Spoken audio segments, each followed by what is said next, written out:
My name is Cornelia Reynolds, 32 years old, and I never thought I would be the daughter who emptied her parents' bank accounts. But when my father and his new fiancée demanded I apologize for something I never did or be banned from their wedding, they forced my hand. Family has always meant everything to me, which made their betrayal cut deeper than any knife could. Before I tell you how I turned their financial world upside down overnight, drop a comment telling me where you are watching from and hit that subscribe button if family drama gets your blood pumping. Growing up, I always thought our family was special. My parents, Franklin and Diana Reynolds, seemed like the perfect couple through my childhood eyes. They had their arguments like any married couple, but nothing prepared me for the day when I was 15, and they sat me down to tell me they were getting divorced. I remember that moment vividly, sitting at our kitchen table, the afternoon sunlight filtering through the curtains as my world collapsed around me. My mother, Diana, moved to Arizona shortly after the divorce. She said she needed a fresh start away from the memories that haunted our New England home. Contact with her became increasingly rare, just occasional birthday calls and generic Christmas cards. I never understood why she chose to distance herself not just from my father, but from me too. As a teenager, I spent countless nights crying myself to sleep, wondering what I had done wrong to make her leave. That left just my father and me. Franklin Reynolds was a proud man who worked as a financial advisor at a mid-sized firm in Boston. He was always practical, methodical, and somewhat reserved with his emotions, but he did his best to raise me alone. In those early years after Mom left, we developed a special bond. Every Sunday, we would make pancakes together, a little tradition that somehow made our smaller family feel whole again. "You and me against the world, Cornelia," he would say, flipping pancakes with surprising dexterity for a man who had rarely cooked before the divorce. During my senior year of high school, I received a scholarship to attend Stanford University. It was my dream school, and I had worked incredibly hard to make it happen. But just 2 months before I was set to leave, disaster struck. My father was involved in a serious car accident that left him with a broken leg, fractured ribs, and a severe concussion. The doctors said he would need months of rehabilitation and care. I still remember standing in that hospital room, staring at my father hooked up to monitors, his face pale and bruised. In that moment, I made the decision that would alter the course of my life. I deferred my scholarship and stayed home to take care of him. How could I leave him alone when he had been there for me after Mom left? "You can go, Cornelia. I will be fine," he insisted from his hospital bed, but the pain in his eyes told a different story. "Stanford will still be there next year, Dad. You need me now," I replied, squeezing his hand. What was meant to be a 1-year deferral turned into a complete change of plans. I enrolled in a local college, instead studying finance like my father. During the day, I attended classes, and in the evenings I helped Dad with his physical therapy exercises, cooked meals, and managed our household. As my father slowly recovered, I started working at a small investment firm. I was good with numbers just like him, and I quickly moved up the ranks. By the time I was 25, I was the youngest senior financial analyst at the company, making enough money to help support both of us comfortably. Our roles had reversed in many ways. I had become the caretaker, the provider. "I am so proud of you, Cornelia," my father told me on my 26th birthday. "You sacrificed so much for me, and look at you now. You are stronger than I ever was." As Dad regained his independence, he asked me to help him organize his finances. He had accumulated a decent retirement fund and some investments over the years, but the medical bills had taken a toll. I set up a budget plan for him, helped restructure his investments, and even added my name to his bank accounts to help manage bills and expenses. "I trust you completely with this," he said as we sat in the bank signing the paperwork to make me a joint account holder. "You understand finances better than I do now." It was during this period of recovery and rebuilding that Jessica Madison entered our lives. My father met her at a charity golf tournament his company sponsored.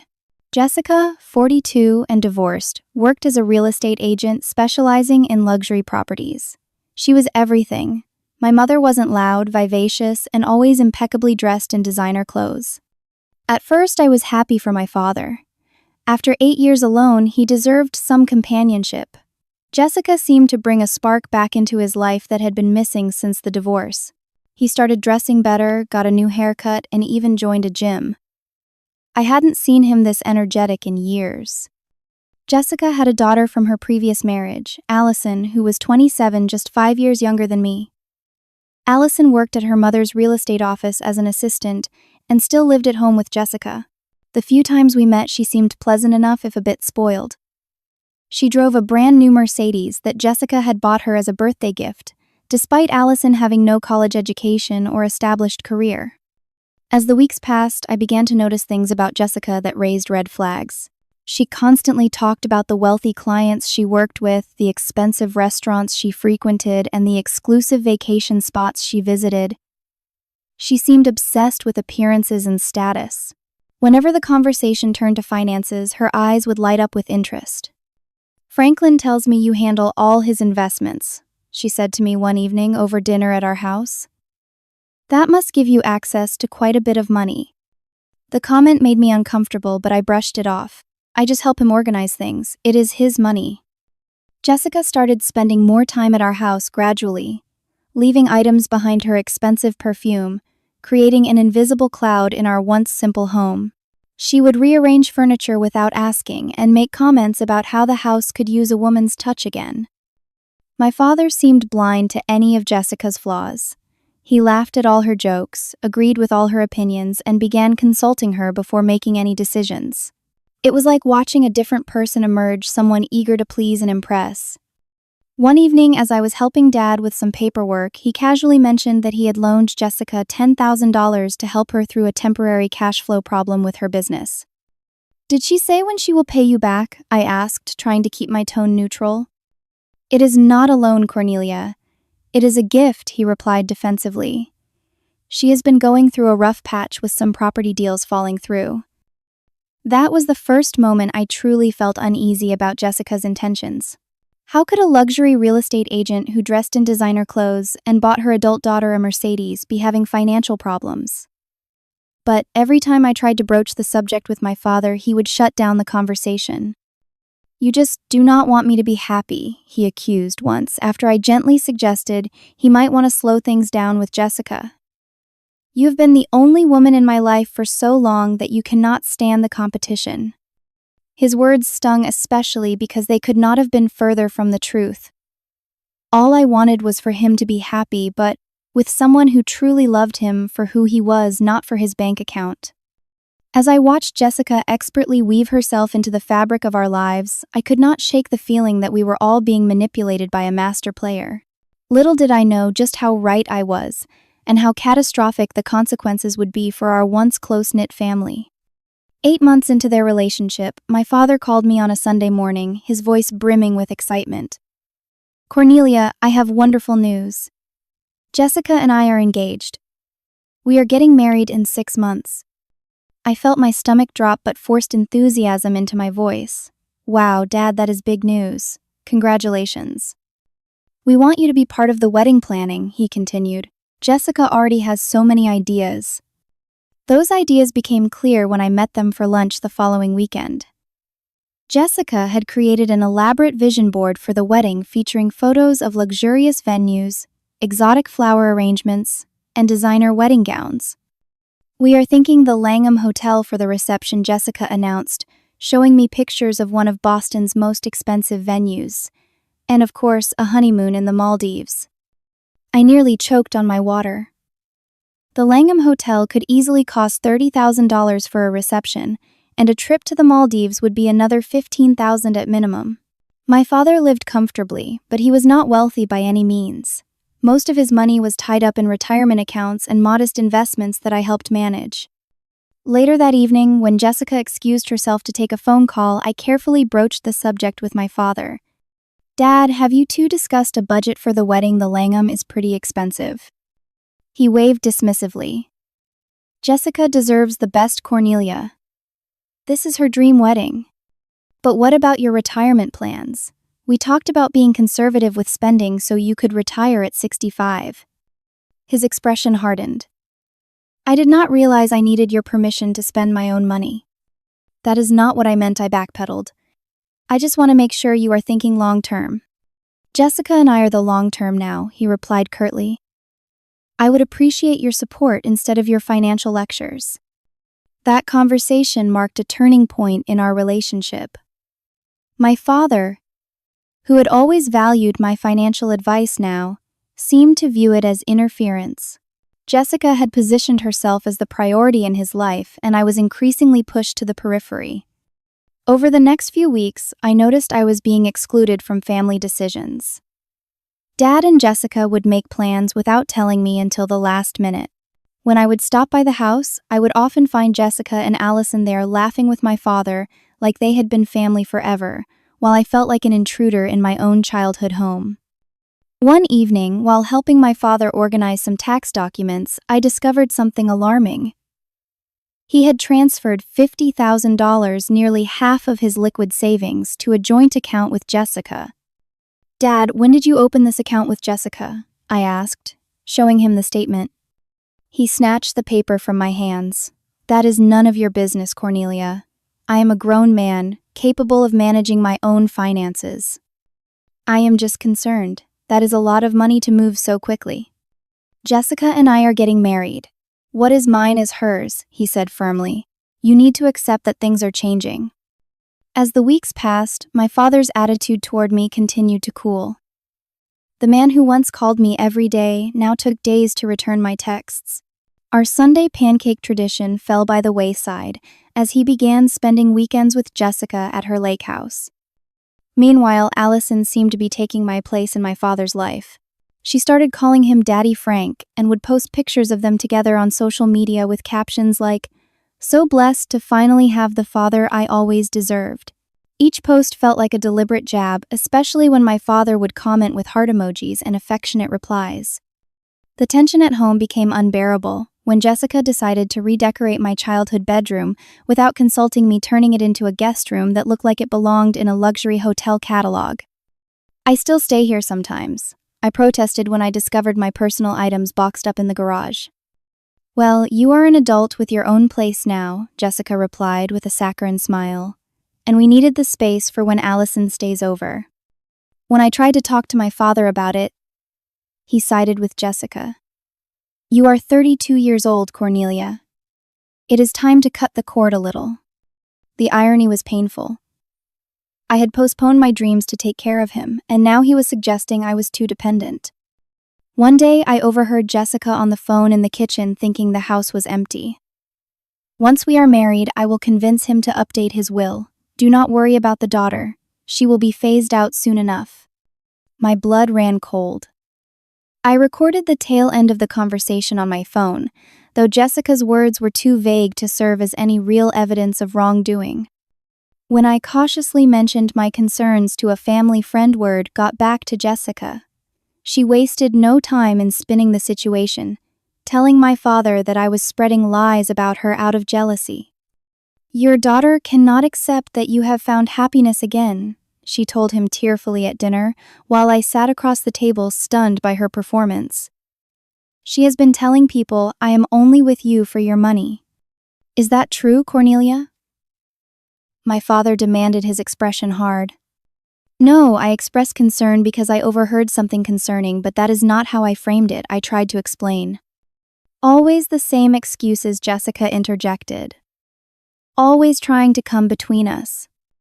My father reached across the table to comfort Jessica, effectively choosing sides. "I am sorry she has been making things difficult for you, sweetheart." In that moment, as he consoled the woman who was manipulating him while giving me a cold stare, I felt like I had lost my father completely. The man who had taught me to value truth and integrity was now blind to the deception happening right in front of him. What hurt most was how quickly Jessica had managed to rewrite our family narrative. In her version, I was no longer the daughter who had sacrificed for her father, but a jealous, controlling woman trying to sabotage his happiness. And my father, the man who had once trusted me implicitly, was now viewing me through the distorted lens Jessica had crafted. As wedding preparations continued, I found myself increasingly isolated. My opinions were dismissed, my presence barely tolerated. At dress fittings and menu tastings, Jessica would position Allison front and center while relegating me to the background. After all, Jessica would say loudly enough for me to hear, "Allison has such exquisite taste. She gets that from me." Each slight, each exclusion was calculated to push me further away, and it was working. I felt like a stranger in what was once my family, watching helplessly, as my father was enveloped in a web of manipulation that I seemed powerless to break. The breaking point came 3 weeks before the wedding. My father called asking me to come over immediately for a family meeting. His tone was grave, and my stomach knotted with apprehension as I drove to the house. When I arrived, Jessica, Allison, and my father were sitting in the living room, their faces solemn. Jessica's eyes were red as if she had been crying, but there was something theatrical about her distress. "Sit down, Cornelia," my father said, his voice uncharacteristically cold. I perched on the edge of an armchair, feeling like I was about to face a firing squad. "What is going on?" Jessica dabbed at her eyes with a tissue.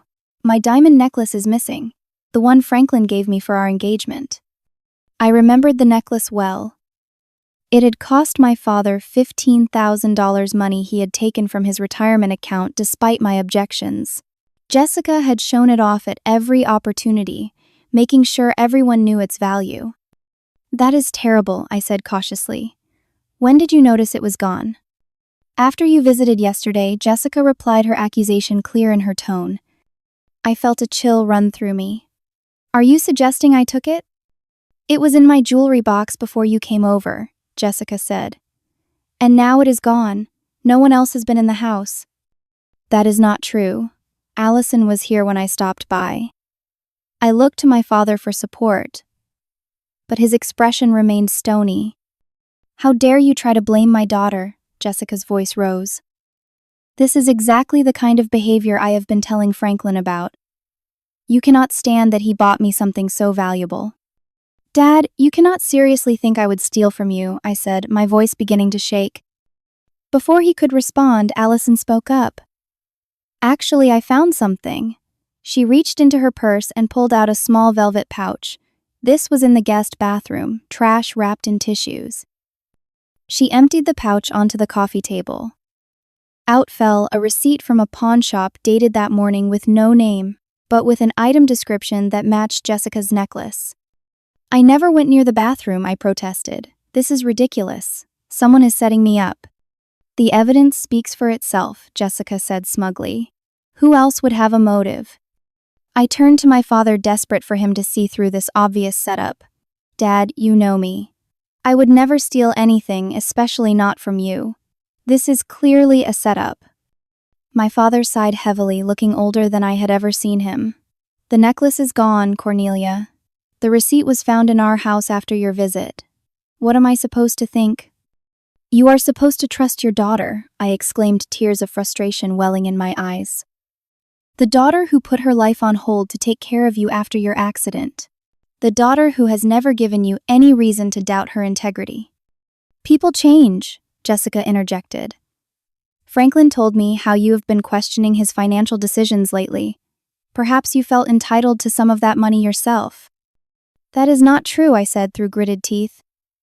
"I have been concerned because you seem to be bleeding him dry with all these extravagant wedding plans." My father's face hardened. "That is enough, Cornelia. I have heard the concerns from Jessica about your jealousy, but I never thought you would go this far." "Jealousy, Dad? I am trying to protect you," I was almost shouting now, desperate for him to see reason. Jessica placed a hand on my father's arm, her expression a perfect mask of pained sympathy. "Franklin, I think we need to be clear about the consequences here. I cannot have someone who would steal from us at our wedding." My father nodded slowly. "Cornelia, we are prepared to forget this incident on one condition. You need to apologize to Jessica and admit what you did." I stared at him in disbelief. "Apologize for something I did not do? Admit to a theft I did not commit?" "It is the only way forward," he said firmly. "Otherwise, you are not welcome at the wedding, or in this house."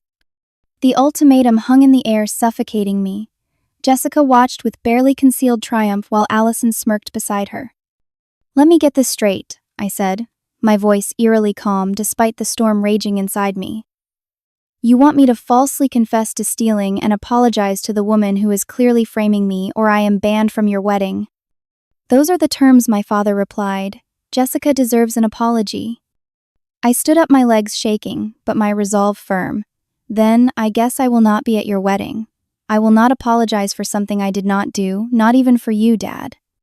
Cornelia, do not be dramatic, my father started, but I cut him off.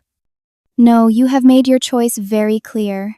You have chosen your new family over the daughter who has stood by you through everything. I turned to Jessica. Congratulations, you got what you wanted. As I walked out of that house, my childhood home that now felt like foreign territory, I was overwhelmed by a sense of loss so profound it felt physical. The father I knew would never have believed such an obvious lie about me. The father I loved would have defended me without question. But that father was gone, replaced by a man so thoroughly manipulated that he was willing to cast aside our bond for a woman he had known less than a year. In my car, I finally let the tears come. I cried for the relationship that seemed irreparably broken, for the betrayal that cut deeper than any physical wound. But beneath the pain, something else was beginning to stir. A determination that would soon transform my grief into action. Because in that moment of absolute rejection, I made a decision. If my father was willing to believe I was capable of theft, then perhaps I should show him what I was truly capable of when pushed too far. I moved in with my best friend Natalie, temporarily unable to face returning to my empty apartment where every corner held memories of Sunday dinners with my father or movie nights when he would visit. Natalie, who had known me since college, was furious on my behalf. I cannot believe your dad would fall for something so obviously staged, she fumed as she helped me bring in my overnight bag. That necklace is probably sitting in Jessica's secret jewelry box while she is playing the victim. I collapsed onto her couch, emotionally exhausted. The worst part is how easily he believed I could do something like that.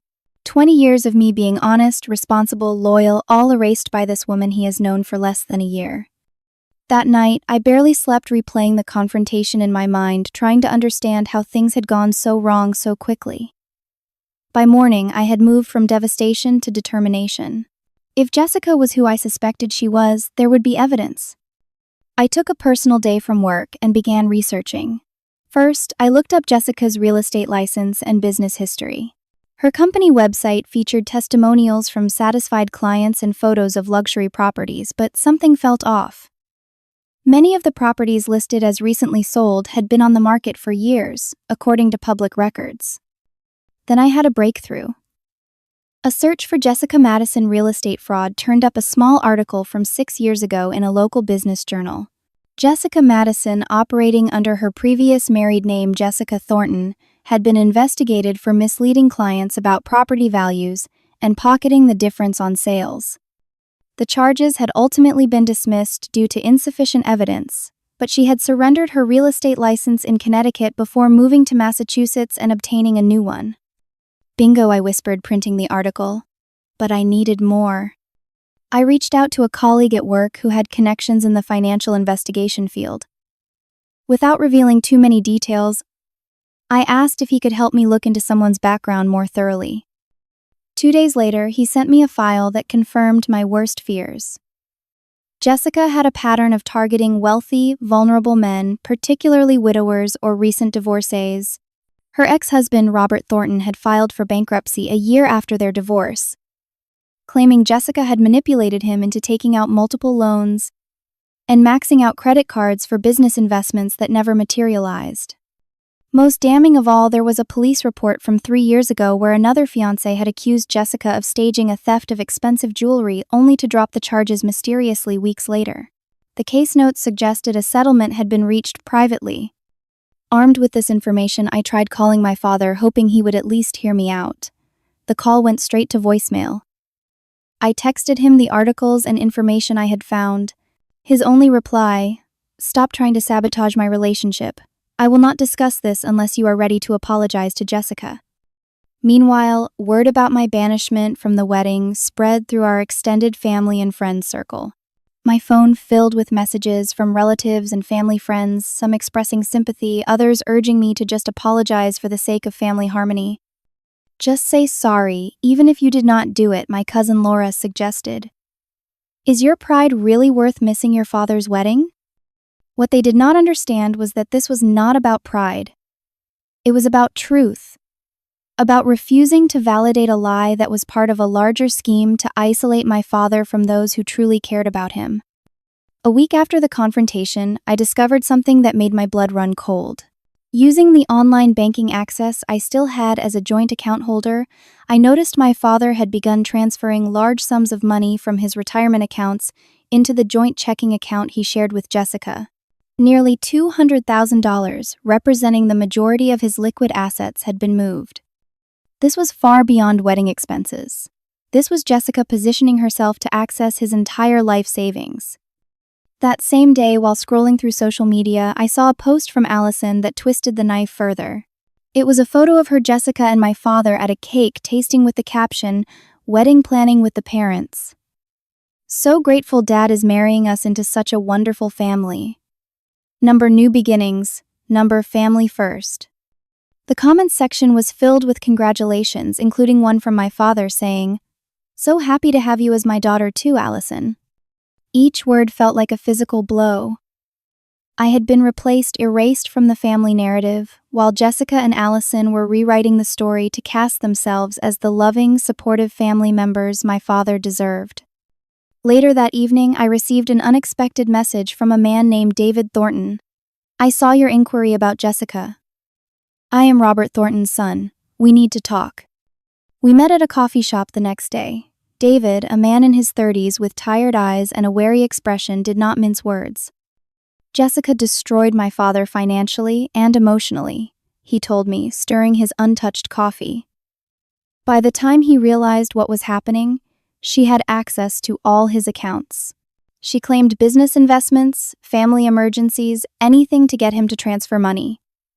When he finally confronted her, she had already emptied their joint accounts and filed for divorce. "Did he try to get the money back?" I asked. David laughed bitterly. "He tried, but she had covered her tracks well, making him sign documents authorizing the transfers. It was all technically legal, because he had given her access. By the time the divorce was finalized, he was bankrupt and she walked away with everything." My stomach tightened with dread. She is doing the same thing to my father. "That is her pattern," David confirmed. "Find a financially stable man, preferably one with limited family support. Isolate him from anyone who might see through her act, then bleed him dry." "What happened to your father?" I asked, almost afraid to hear the answer. David's eyes darkened. "He lost everything. His home, his retirement, his self-respect. He moved in with me for a while, but the depression was too much. He took his own life 2 years ago." I gasped, reaching across the table to touch his hand. "I am so sorry." "That is why I reached out when I saw your inquiry," he said. I recognized her pattern immediately from what you described. The false accusation, the ultimatum, the isolation tactics. And of close. End of close. You need to act quickly before she does irreparable damage. As I left that meeting, a weight of responsibility settled on my shoulders. This was no longer just about a stolen necklace or a wedding invitation. This was about saving my father from a predator who had already destroyed at least one life. I tried one more time to reach out to my father, sending him a carefully worded email outlining my concerns and the information I had gathered, including my conversation with David. I attached the police reports and news articles pleading with him to at least consider the possibility that Jessica was not who she claimed to be. His response came the next day, short and devastating. "I have blocked your email from my account. Do not contact me again with these lies. Jessica and I are consulting a lawyer about your harassment." That night, as I sat in Natalie's guest room staring at that email, I felt something inside me harden. My father had made his choice despite all evidence and warnings. Now I needed to make mine. If he would not protect himself, perhaps I needed to take matters into my own hands. The question was, how far was I willing to go to save him from himself? And at what point did protection become its own form of betrayal? 3 weeks passed in a surreal blur. I returned to work, went through the motions of daily life, but inside I was caught in a storm of grief, anger, and increasingly resolve. Then, on a Tuesday morning, an elegantly addressed envelope arrived in my mailbox. Inside was a wedding invitation, cream-colored cardstock, with gold lettering announcing the union of Franklin Reynolds and Jessica Madison. Tucked inside was a handwritten note from my father. Cornelia, despite everything, you are still my daughter. There is still time to make this right. We are waiting for your apology. Dad.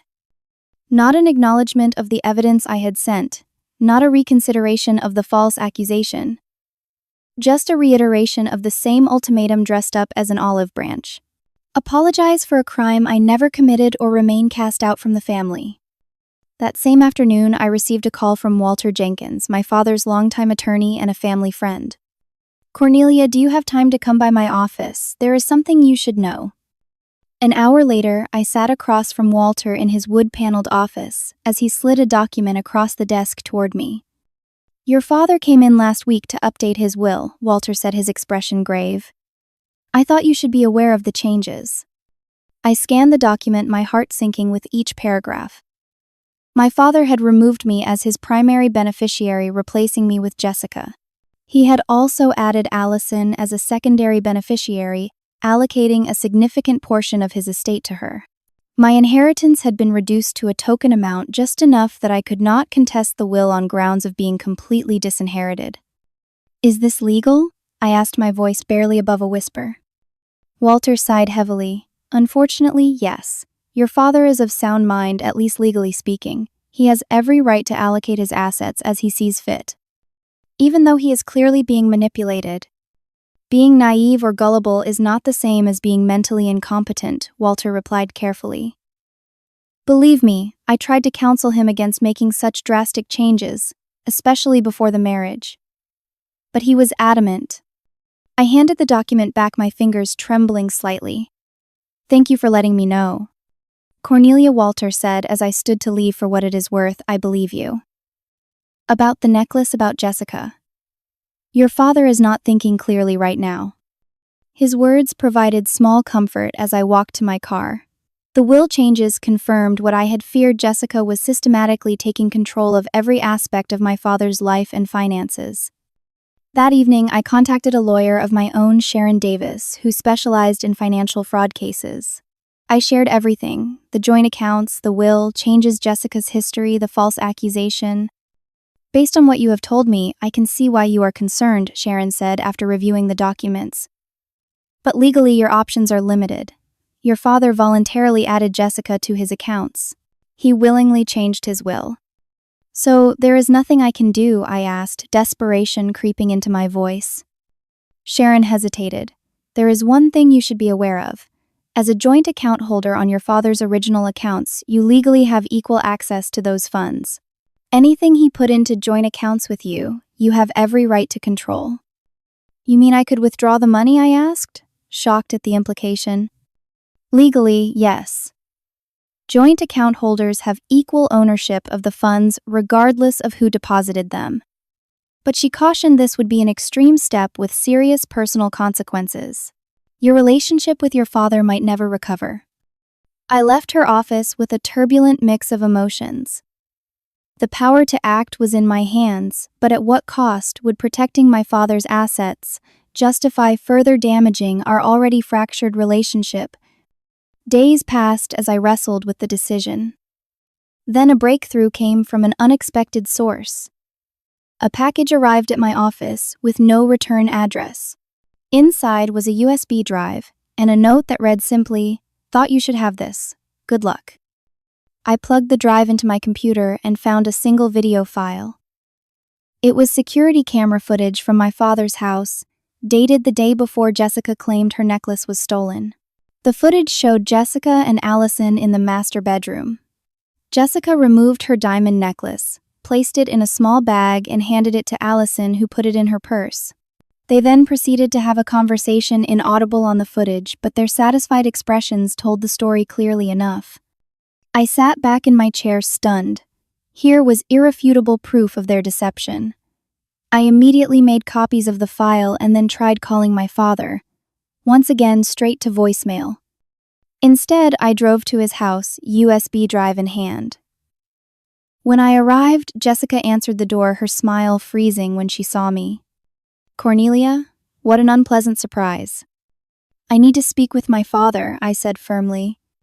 "He is not home," she replied, beginning to close the door. I put my foot in the doorway. I know what you did with the necklace, Jessica. I have proof.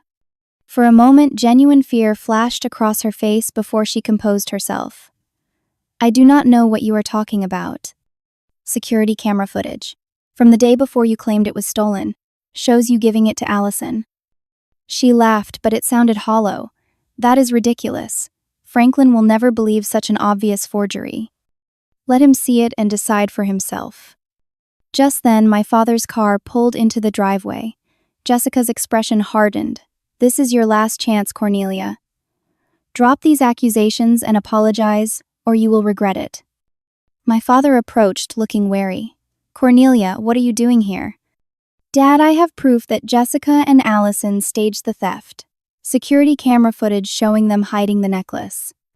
I held out the USB drive, but Jessica quickly interjected. She is lying, Franklin. Probably doctored some video to try to frame us, just like she has been doing with those fake articles and police reports. My father looked between us, uncertainty briefly, crossing his face before it hardened into resolve. Enough, Cornelia. This vendetta against Jessica has gone too far.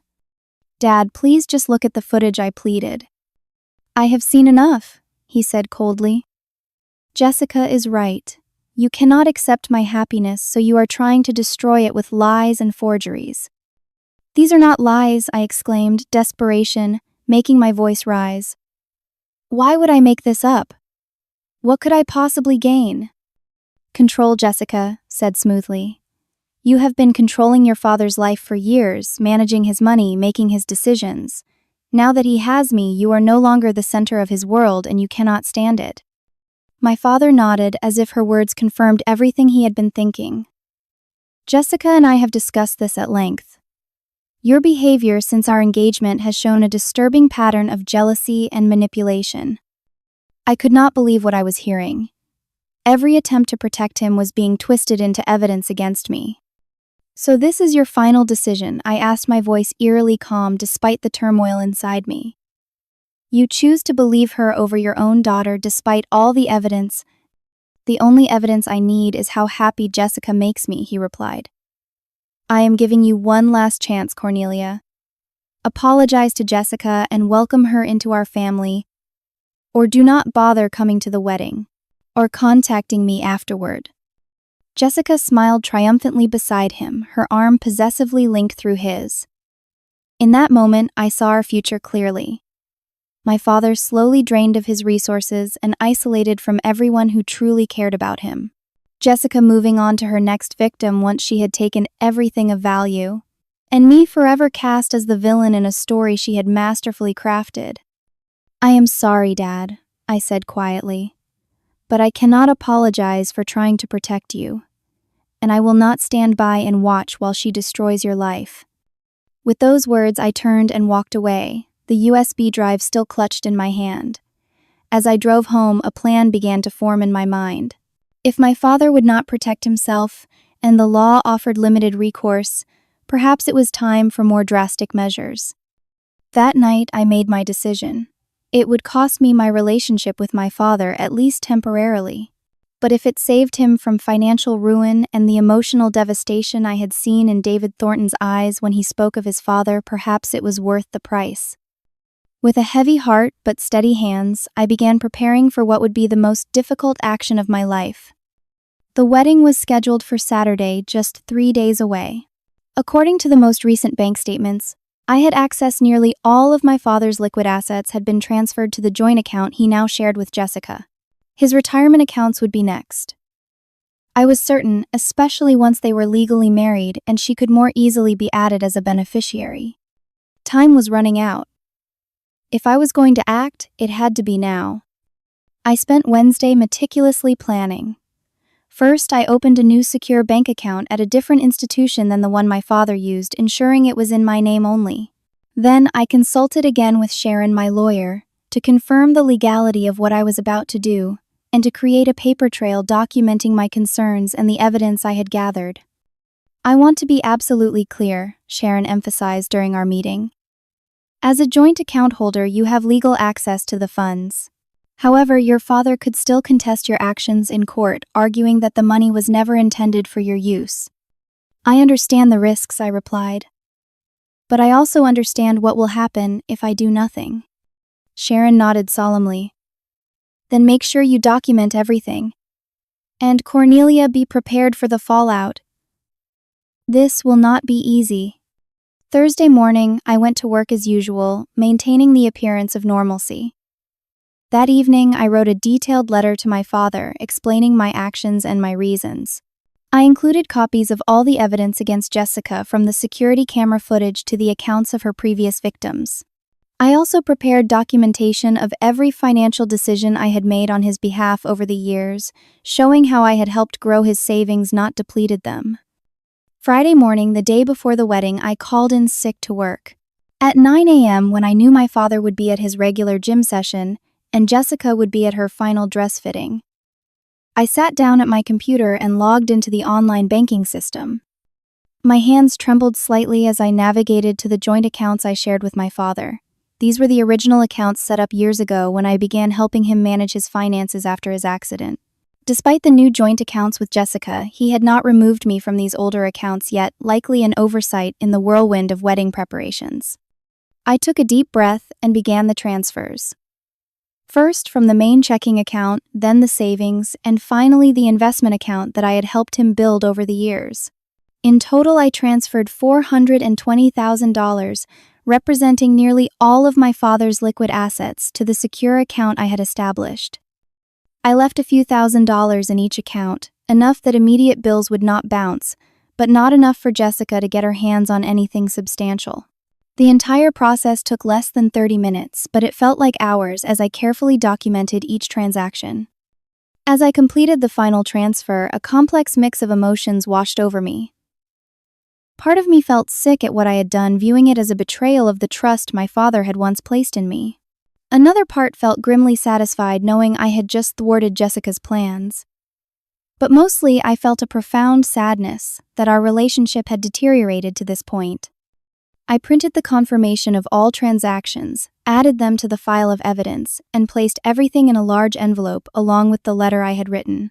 Then I drove to my father's house and left the envelope in his mailbox. I did not want to be there when he discovered what I had done. That confrontation would come soon enough. I spent Friday night at Natalie's apartment, my phone turned off, unable to face the immediate aftermath. I slept fitfully, dreaming of my father's face contorted with anger and betrayal. Saturday morning, the day of the wedding, I finally turned my phone back on. It immediately exploded with notifications. 27 missed calls from my father. 15 text messages ranging from confused Cornelia, there must be some mistake with the bank accounts, to furious. How could you do this to me? Call me immediately. There were also calls from unknown numbers, likely Jessica or the wedding venue, wondering why the final payments had not gone through. I did not listen to the voicemails, not yet. I needed to steel myself for what was coming. Around 10 a.m., my phone rang again. My father. This time I answered. "How dare you?" he shouted, not bothering with a greeting. "How dare you steal my money?" "I did not steal anything, Dad," I replied, keeping my voice calm. "I protected your assets from someone who has a documented history of financial exploitation. Did you read the letter I left you?" "I read your lies and excuses," he spat. "Jessica was right about you all along. You are manipulative and jealous, and will do anything to ruin my happiness. Dad, the wedding venue is calling you because your checks are bouncing, are not they? Jessica is furious. Is not she? Ask yourself why. If she truly loved you for you, money would not matter. Return my money immediately," he demanded, "or I will call the police and report you for theft." "It is not theft," I said, my voice finally breaking. "Call Sharon Davis, the attorney I consulted. She will confirm that as a joint account holder, I had every legal right to transfer those funds. What I did was legal, Dad. What Jessica was planning to do to you was not. You have destroyed everything," he said, his voice cracking with emotion. "The wedding is off. The venue canceled when our payment failed. Jessica is devastated." "Is she devastated about not marrying you or about not getting access to your money?" I asked softly. "You will regret this, Cornelia," he said, ignoring my question. "I am calling my lawyer right now. Please do, I replied. And while you are at it, ask him about the security camera footage showing Jessica and Allison hiding the necklace. Ask him about the police reports from her previous relationships. Ask him why, if I am lying about all of this, Jessica's reaction to losing access to your money was to cancel the wedding rather than proceed with a smaller ceremony. There was a long pause on the other end of the line. For a moment, I thought I might have gotten through to him. Then he spoke, his voice cold and distant. You are no longer my daughter. Do not contact me again. The line went dead. I sat on Natalie's couch, phone in hand, tears streaming down my face. I had saved him financially, but I had lost him in every other way that mattered. Throughout the day, I received text updates from family friends who had been invited to the wedding. The ceremony had indeed been canceled at the last minute. Guests were confused. Rumors were flying. Some people had seen Jessica leaving my father's house with her suitcases, Allison in tow, both women looking furious. By evening, a surprising text came from my Uncle Robert, my father's brother. Do not know exactly what happened, but Jessica just tried to cash a check from Frank for $50,000. Bank rejected it. She made quite a scene, starting to think you might have been right about her. I forwarded the text to my father without comment. The next morning, I received an email from Walter Jenkins, my father's attorney. Cornelia, your father has asked me to inform you that he is consulting with litigation attorneys regarding the funds you transferred. However, off the record, I wanted you to know that Jessica's previous divorce attorney contacted me this morning, apparently accidentally thinking I represented her. He mentioned a pattern of similar situations and seemed surprised to hear the wedding had been called off before any assets had been formally joined through marriage. Take from that what you will. Walter. I saved the email as additional evidence. Then I drafted a simple response to any legal threats that might come my way, outlining the evidence I had gathered and my willingness to present it all in court if necessary. But the lawsuit never came. 3 days after the canceled wedding, my father's number appeared on my phone again. This time, when I answered, there was no shouting. The necklace turned up, he said, without preamble, his voice subdued. In Jessica's sister's house. Apparently, Allison had borrowed it for a special event and forgotten to return it. I closed my eyes, relief and vindication washing over me. I see. Jessica and I had a long conversation about it. And about some other discrepancies that have come to light. He paused. She and Allison have moved out. I am sorry, Dad, I said, and I meant it. Sorry for his pain, sorry it had come to this. The money, he continued. I need to know it is safe. Every penny, I assured him. I can transfer it back whenever you are ready. There was a long silence. Then, not yet. I need to sort some things out first. Close some joint accounts. It was the closest he would come for now to admitting I had been right. It was a small victory, but an important one. The first step toward healing the rift between us. Take all the time you need, I said softly. I will be here when you are ready to talk. As I ended the call, I felt a weight lift from my shoulders. The road ahead would be long and difficult. Trust once broken is not easily repaired. But for the first time since this ordeal began, I allowed myself to hope that someday, somehow, my father and I might find our way back to each other.